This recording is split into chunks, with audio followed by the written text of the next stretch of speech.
Welcome to our channel and discover how to enter the BBC TV sign-in code on your LG or Samsung TV effortlessly. If you've just downloaded the BBC iPlayer app on your LG or Samsung Smart TV, you might be wondering how to sign in and start streaming your favorite shows.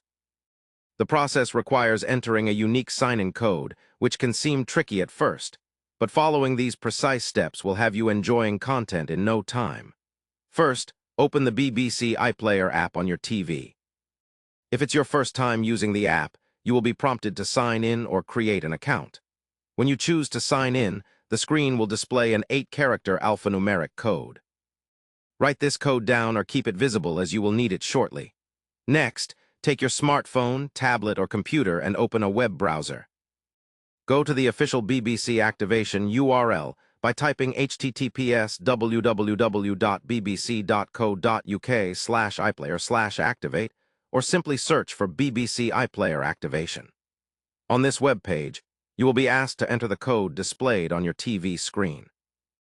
Carefully input the code exactly as it appears and then click to submit. If the code is valid, the website will confirm that your TV has been successfully linked to your BBC iPlayer account. Return to your TV where the app will refresh and start loading available content automatically.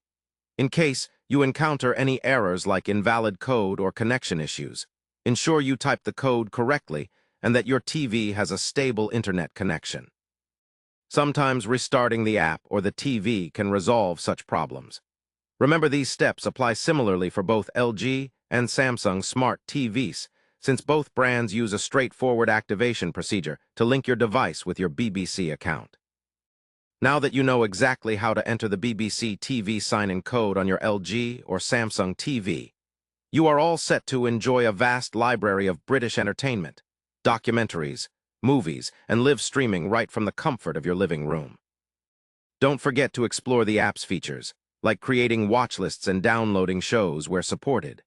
Finally, if you found this step-by-step guide helpful, please take a moment to subscribe to our channel and like the video to support our content and help others find this useful tutorial.